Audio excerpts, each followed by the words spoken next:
As empresas têm como principal objetivo a obtenção do lucro, e esse lucro, uma vez capitalizado, uma vez disponibilizado para a empresa, ela gera uma capacidade maior de geração de receitas. E essas receitas, confrontadas aí com os custos e despesas, vai trazer o resultado para a empresa. A análise de hoje, eu não vou me ater com relação aí à capacidade da geração do lucro, ou seja, a relação entre as receitas, custos e despesas. Vou trazer uma análise detalhada sobre de que forma o resultado pode ser analisada. Portanto, não estamos trabalhando na causa e sim nos efeitos, qual é a rentabilidade sobre determinados recursos disponíveis, ou disponibilizados aí para as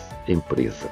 Então é nesse contexto que eu trago aí uma análise bem detalhada a respeito, apenas com 3 indicadores. Evidentemente que análise de balanço, ou de demonstrações financeiras, como queiram colocar, não se restringem a esses 3 indicadores. Nós temos tantos outros indicadores, mas que esses que vou trazer têm um peso muito grande, muito utilizados aí para quem tem como tarefa, digamos assim, analisar a situação real da empresa. Muito bem, então eu vou trazer aqui um material. Vamos analisar seu lucro.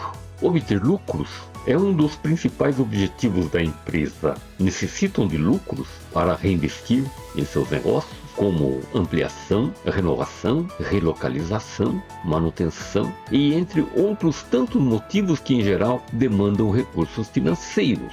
A obtenção do lucro visa, evidentemente, que além de remunerar o capital investido, é necessário capitalizar a empresa exatamente para que ela possa atender às necessidades de uma eventual ampliação da sua capacidade produtiva, uma renovação para não ficar defasada tecnologicamente, uma relocalização, uma eventual necessidade de uma mudança da planta para um outro local, para fazer as manutenções e outros tantos motivos que em geral demandam recursos financeiros.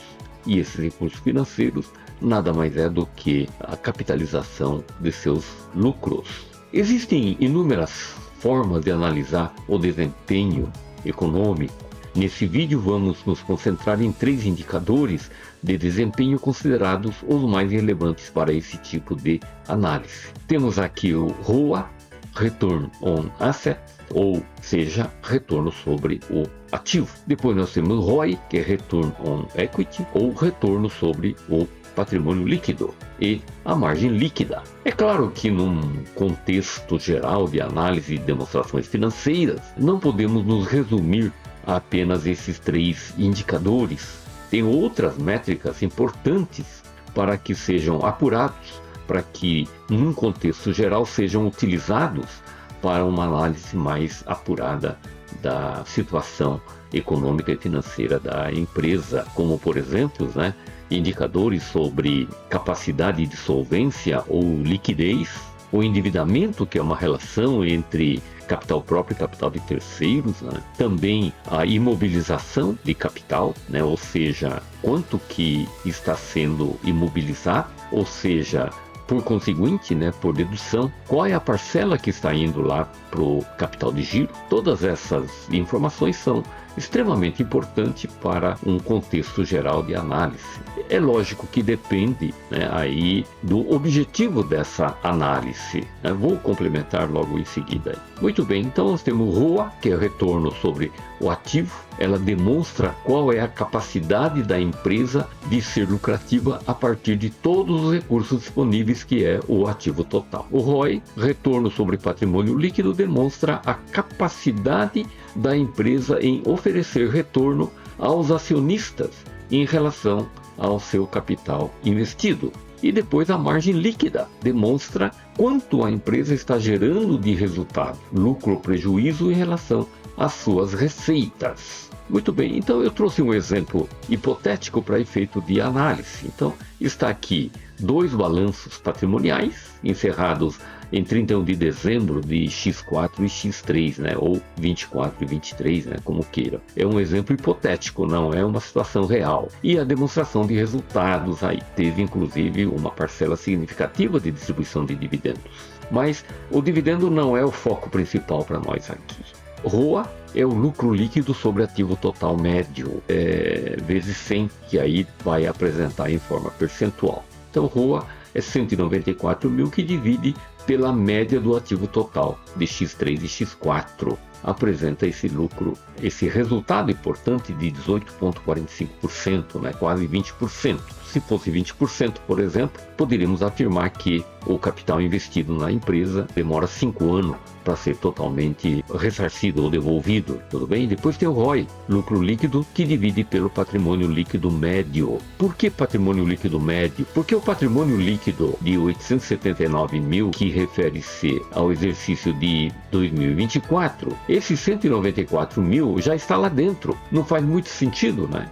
Apurar um resultado com ele lá dentro, né? Com o, digamos assim, com o gerador desse resultado. Então fazemos pela média. Não é um número extremamente exato, né? Porque esse lucro ele é do ano, então, né, é do período todo de janeiro a dezembro. Temos que tomar um pouco de cuidado porque esse 194 ele pode ter sido obtido de forma linear ou não. Pode ser que o resultado mais significativo foi no final do ano, ou no meio do ano, ou no começo do ano, enfim, tem essas questões que precisam ser efetivamente analisadas aí. Teoricamente, né, se para trazer um resultado muito mais significativo, teoricamente teria que ser feito pegar o balancete mês a mês e tal, essa coisa toda assim. Também a margem líquida, que é o lucro líquido dividido pela receita bruta total vezes 100, que vai apresentar 8,26% de lucro depois do imposto de renda.